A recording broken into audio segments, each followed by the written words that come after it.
తండ్రి అయ్యా నీ కృప ద్వారా అయ్యా మీరు మమ్మల్ని ప్రేమించి మీరిచ్చినటువంటి రక్షణ భాగ్యమును బట్టి మీకు వందనాలయ్యా.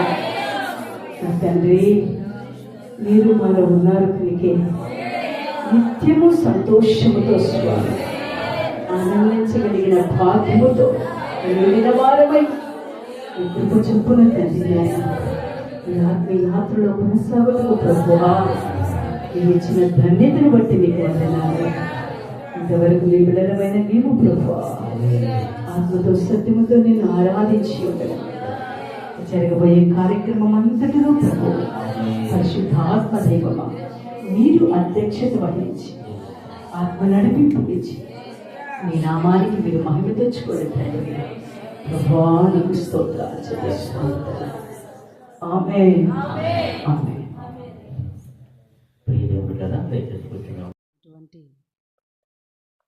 ప్రతి దేవుని బిడ్డకి నా హృదయపూర్వకమైనటువంటి వందనాలు తెలియజేస్తూ ఉన్నాను.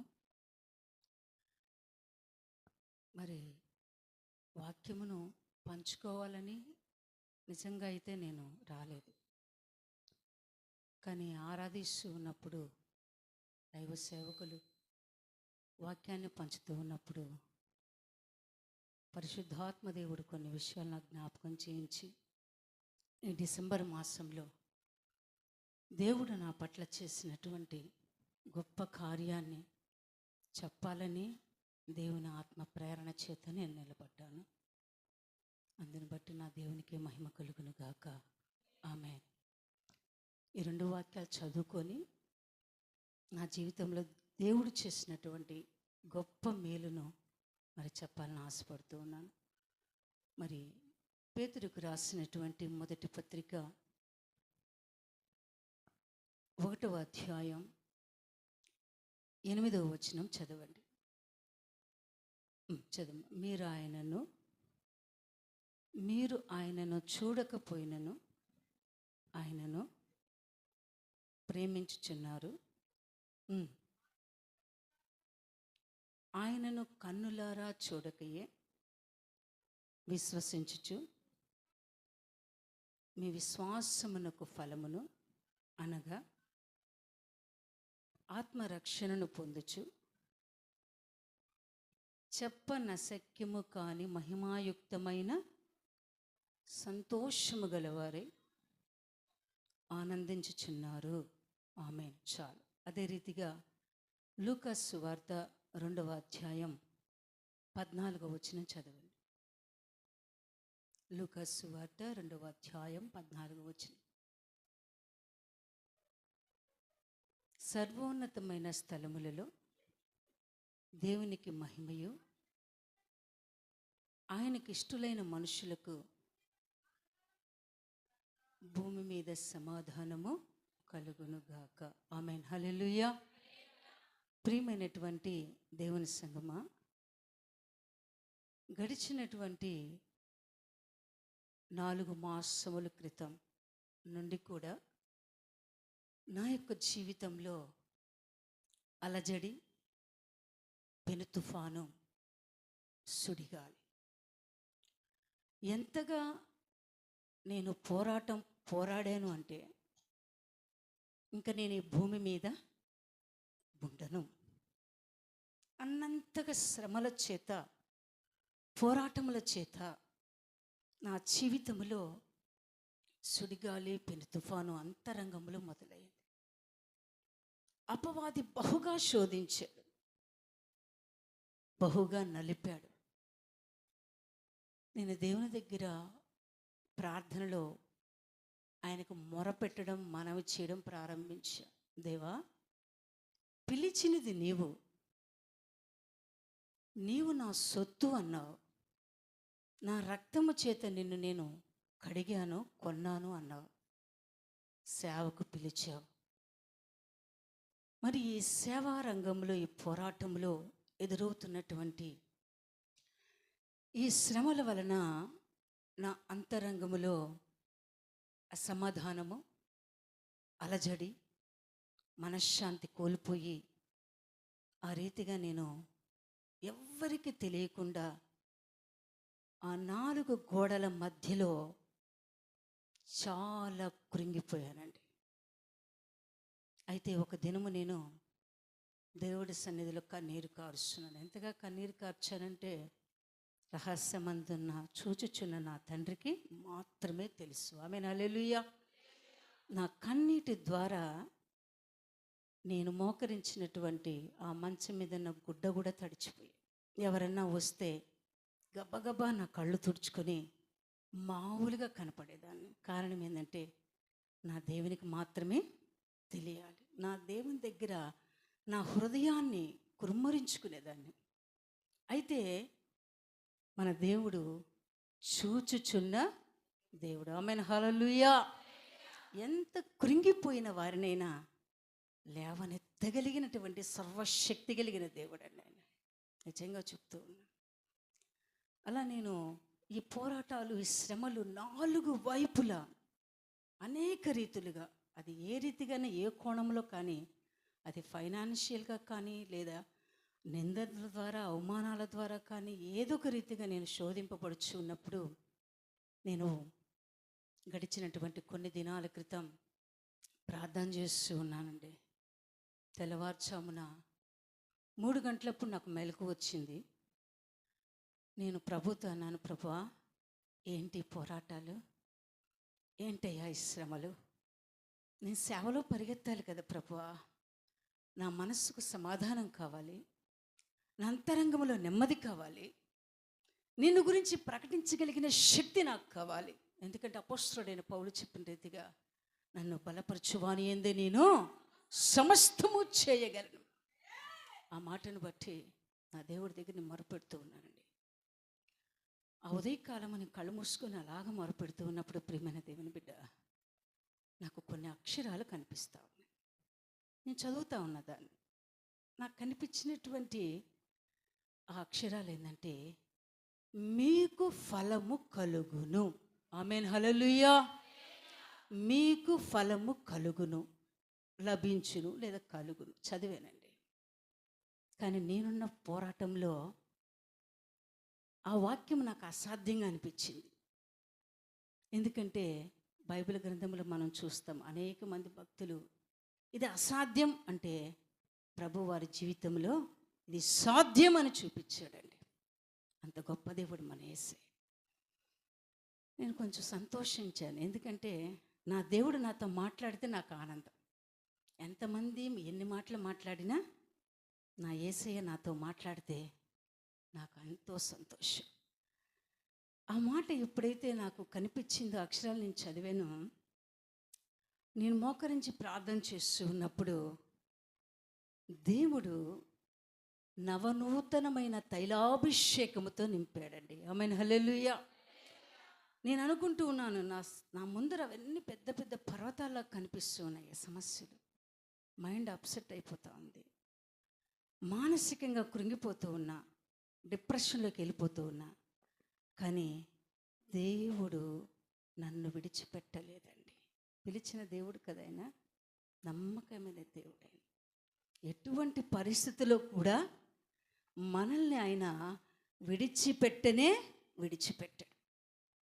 అయితే ప్రియమైన దేవుని బిడ్డ, నా జీవితంలో దేవుడు చేసిన గొప్ప కార్యం ఏంటంటే, మొట్టమొదటి నేను చదివించాను, పేతురుకు రాసినటువంటి మొదటి పత్రిక మొదటి అధ్యాయం మరి ఆ 8వ వచనం చదవండి మరొకసారి.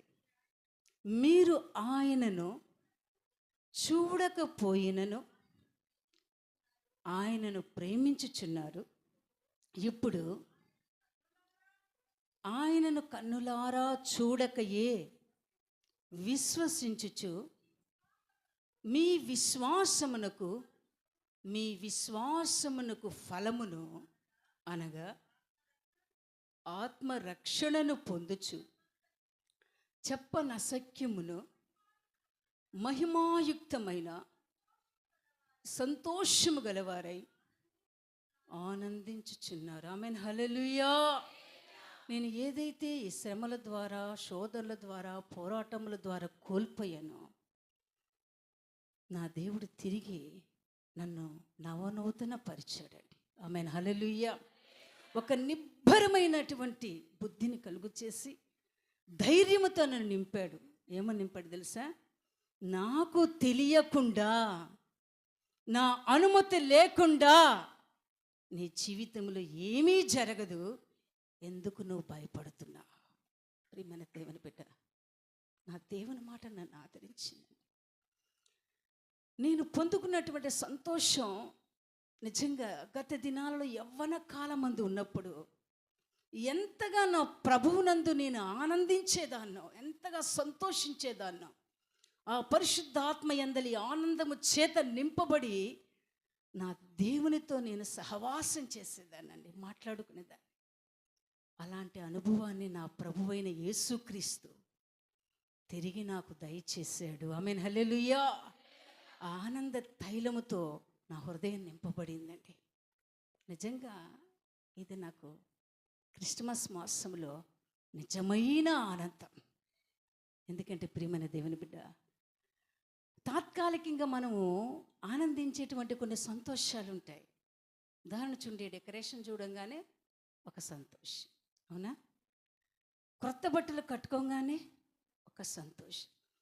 ఇంటిలో పిండి వంటలు చేసుకుని అందరూ పలకరించుకుంటూ ఒకరు బాగోగులు ఒకరు మాట్లాడుకుంటూ ఒక సంతోషం. ఇవన్నీ సంతోషాలే, కానీ అవి తాత్కాలికమైనవండి. అయితే ప్రియమైన దేవుని బిడ్డ, యేసుక్రీస్తుగానే నీ హృదయ అంతరంగములో జన్మిస్తే, ఆయన ఉదయిస్తే, ఆయన ఆత్మానందము చేత నీవు నింపబడితే అదే నిజమైన క్రిస్మస్. హల్లెలూయా, హల్లెలూయా. నీకు ఏమున్నా ఏమి లేకపోయినా ప్రియమైన దేవుని బిడ్డ, ఆయన నీ హృదయంలో ఉంటే చాలండి. అంతకు మించిన ఆనందం మరొకటి లేదు. అది నాకు ఏర్పడిన పరిస్థితుల ద్వారా కొంతకాలము నాకు ఆ సంతోషాన్ని అనుభవించలేనటువంటి ఒత్తిడుల చేత నేను నలపబడినప్పుడు, నా దేవుని సన్నిధిలో నేను పెనుగులాడినప్పుడు, నా దేవుడు చక్కటి వాక్యమును నాకు అందించి, వాగ్దానమును చూపించి తిరిగి నన్ను నూతన సంతోషముతో నింపాడు. అదే రీతిగా లూకాసు సువార్త ఆ 2వ అధ్యాయం ఆ 14వ వచనంలో చూస్తే, సర్వోన్నతమైన స్థలములలో దేవునికి మహిమయు, ఆయనకిష్టులైన మనుషులకు భూమి మీద సమాధానం కలుగునుగాక. ఆమేన్, హల్లెలూయా. ఎవరితండి సమాధానం తెలుసా? మన యేసయ్యతో మనకు సమాధానం ఉండాలి.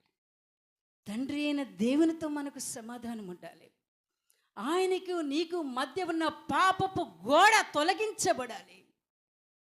అప్పుడే క్రీస్తు నీలోనికి వచ్చి ఆయన యందు నీవు, నీ యందు ఆయన పెనవేయబడిన అనుభవం ఉంటే ఆ సమాధానమే వేరు. ప్రియమైన దేవుని బిడ్డ, అంతకు మించింది ఈ ప్రపంచంలో మరొకటి లేదని నేను చెప్తూ ఉన్నాను.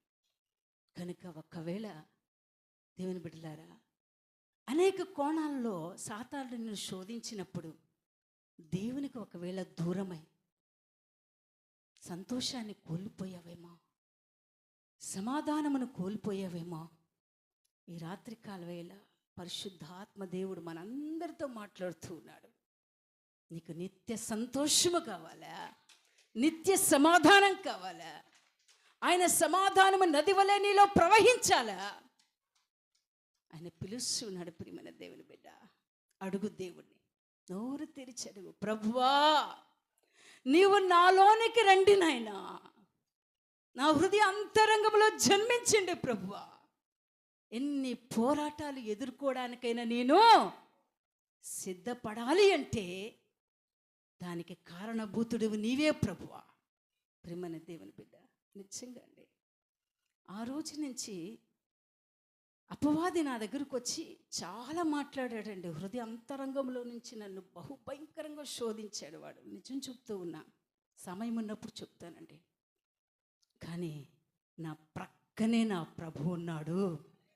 నా ప్రభు సమస్తము చూచుచున్న దేవుడైనా చూశాడు చూశాడు చూశాడు, ఒక్క దెబ్బ కొట్టాడండి. దాన్ని అడ్రస్ లేకుండా వెళ్ళిపోయింది అది. కనుక ప్రియమైన దేవుని బిడ్డ, ఏ విషయంలో కూడా కూడి ఉన్న బిడ్డలందరితో చెప్తూ ఉన్నా, ఆత్మనాథుని యొక్క ప్రేరణ చేత నువ్వు ఏ విషయంలో కూడా కలవరపడవాక.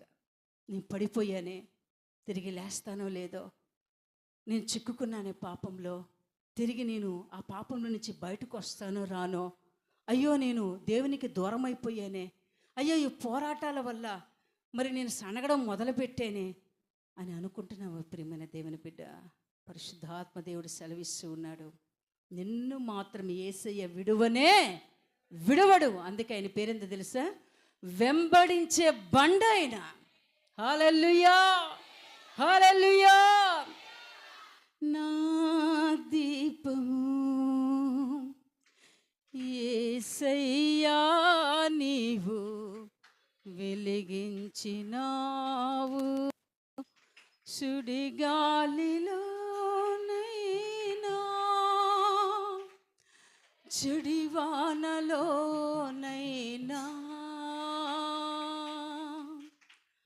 ఆరిపోదులే నీవు వెలిగించిన దీపము. అందరం కలిసి ఆయన స్తుతిస్తూ ఆమేన్, హల్లెలూయా. నా దీపము యేసయ్యా నీవు వెలిగించినావు, సుడిగాలిలోనైనా జడివానలోనైనా ఆరిపోదులే నీవు వెలిగించిన దీపము. నీవు వెలిగించిన దీపము, నీవు వెలిగించిన దీపము. యేసయ్యా నువ్వు వెలిగించినటువంటి దీపమయ్యా ఎన్నటికీ ఆరిపోదునైనా, అది సుడిగాలి అయినా. నువ్వు మా హృదయాలలో జన్మించిన దేవుడవు స్వామి. అయ్యా మా హృదయ అంతరంగములో నవనూతనమైన స్తోత్రం తలాభిషేకముతో నింపుచున్నటువంటి దేవుడవయ్యా, నిజ రక్షకుడవు నాయనా. అయ్యా స్తోత్రం, హల్లెలూయా. నా దీపము యేసయ్యా నీవు వెలిగించినావు, సుడిగాలిలోనైనా జడివానలోనైనా ఆరిపోదులే నీవు వెలిగించిన దీపము. నీవు వెలిగించిన దీపము, నీవు వెలిగించిన దీపము, నీవు వెలిగించిన దీపము.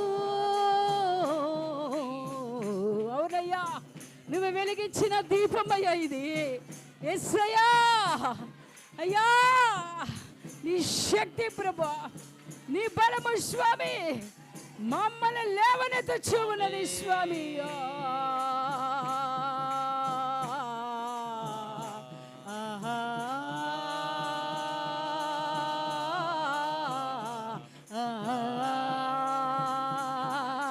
యేసయ్యా యేసయ్యా యేసయ్యా యేసయ్యా యేసయ్యా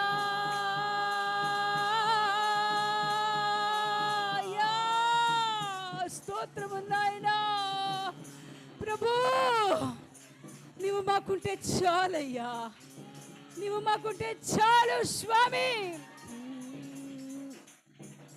అగని హోరులో ఆరిన నేలపై నా ముందు వెలసితివి, సైన్యములకు అధిపతివై. అవును స్వామి, ఆగని హోరులో స్వామి ఆరిన నేలగా చేసిన ప్రభు, మా ముందు నడిచినటువంటి సర్వ సైన్యములకు అధిపతి యెహోవా. ఆగని హోరులో ఆరిన నేలపై నా ముందు వెలసితివే, సైన్యములకు అధిపతివై. పరాక్రమశాలివై నడిచావు కాపరిగా, పరాక్రమశాలివై నడిచావు కాపరిగా. నా దీపము యేసయ్యా నీవు వెలిగించినావు. వెలిగించిన దేవుడు ఆయన, ప్రియమైన దేవుని బిడ్డ, అది ఎన్నటికీ ఆరిపోదు. ఆయన వాగ్దానము చేసిన దేవుడు, నీకు నేను తోడై ఉన్నాను, భయపడకము, నిన్ను పేరు పెట్టి పిలిచి ఉన్నానని సెలవిచ్చిన దేవుడు, ప్రియమైన దేవుని బిడ్డ. ఆ నిజ రక్షకుడు నీ గుండెలలో నివసిస్తూ ఉన్నాడు, నివసిస్తూ ఉన్నాడు, నివసిస్తూ ఉన్నాడు. ఆయన సంతోషము నీలో ఉన్నది, ఆయన ఆనందము నీలో ఉన్నది. ఆయనే నజరేయుడైన యేసుక్రీస్తు, యేసుక్రీస్తు, యేసుక్రీస్తు. హల్లెలూయా, హల్లెలూయా. స్తోత్రము నాయన, స్తోత్రము స్వామి. ప్రభువా స్తోత్రము నాయన. అప్పా ఆండవరే, ఆండవరే నీకు స్తోత్రములు చెల్లిస్తున్నాం ప్రభువా. గొప్ప దేవుడు నాయన, యేసునికి వందనాలు ప్రభువా, నీకు స్తోత్రాలు. మహనీయుడానికి స్తోత్రాలు, మహాగణుడానికి స్తోత్రాలు, ఉన్నత దుర్గమానికి స్తోత్రాలు, షాలేము రాజానికి స్తోత్రాలు, మా కోసం వచ్చిన దేవానికి స్తోత్రాలు, మా హృదయాల నివసిస్తున్న దేవానికి స్తోత్రాలు. అయ్యా మమ్మల్ని విడవని దేవానికి స్తోత్రాలు, మమ్మల్ని విడిచిపెట్టిన దేవానికి స్తోత్రాలు, మమ్మల్ని బలపరిచే క్రీస్తునికి స్తోత్రాలు, అభిషక్తుడానికి స్తోత్రాలు, మెస్సయానికి స్తోత్రాలు. హల్లెలూయా, హల్లెలూయా, హల్లెలూయా. స్తోత్రము నాయనా. తండ్రి, ఈ లోకములో ఎన్ని ఉన్న సంతోషం లేదు నాయనా. డబ్బు సంతోషాన్ని ఇవ్వదు, బంగారం సంతోషాన్ని ఇవ్వదు, కానీ చెప్పన సఖ్యము కాని మీ విశ్వాసమునకు ఫలము అనగా చెప్పన సఖ్యము కాని సంతోషమును మీరు అనుభవించుచున్నారు. ఆయనను చూడకయే, ఆయనందు నమ్మిక ఉంచున్నారు గనుక మీ హృదయ అంతరంగములో ఉన్న ఆనందం ఎవరు ఇవ్వలేనిది, ప్రియమైన దేవుని బిడ్డ. అది ఒక యేసయ్య ద్వారానే సాధ్యం. అందుకే ఆయన సమాధానమునకు కర్త ఉన్న దేవుడు ఆయన. హల్లెలూయా, హల్లెలూయా, హల్లెలూయా, హల్లెలూయా. పరిశుద్ధుడా స్తోత్రము నాయన, వందనాలు. మహాపరిశుద్ధుడు అయిన ప్రభువా, ప్రేమ కలిగిన మా తండ్రి నాయన, ఈ యొక్క ప్రీ క్రిస్మస్ సెలబ్రేషన్ మీద జ్ఞాపకం చేసుకున్న తండ్రి దేవా యేసు ప్రభు తన్ని వాక్యం ద్వారా మమ్మల్ని ఉదక స్నానం చేసినందుకు నీకు స్తోత్రాలు ఇస్తున్నాను తండ్రి. దేవా మా మన్నోత్రాలు వెలిగించినందుకు స్తోత్రాలు ఇస్తున్నాను తండ్రి. లోదియా హృదయాన్ని తెరిచినట్లు మా హృదయాన్ని తెరిచినందుకు నీకు వందనాలు చెల్లిస్తున్నాను తండ్రి. నాయన 2025లో ప్రభు నాయన ఒక నవనూతన మార్గం నడిపించబోతున్నందుకు నాయన నీకు వందనాలు, స్తోత్రములు చెల్లిస్తున్నాను తండ్రి. శోధించబడిన మీదట శుద్ధ సువర్ణంగా చేస్తానని చెప్పిన ప్రభువా, నీకు కోటి కోటి స్తోత్రాలు చెల్లిస్తూ నాయన మహిమ ఘనత ప్రభావములు మీకు మాత్రం ఆరోపిస్తూ ప్రభు యేసు నామమున అడుగుతున్నాము తండ్రి, ఆమేన్. Praise the lord. మరి సమయాన్ని మన యూత్ వాళ్ళకి అప్పగిస్తున్నాను. Praise the lord. రండి రమ్మ.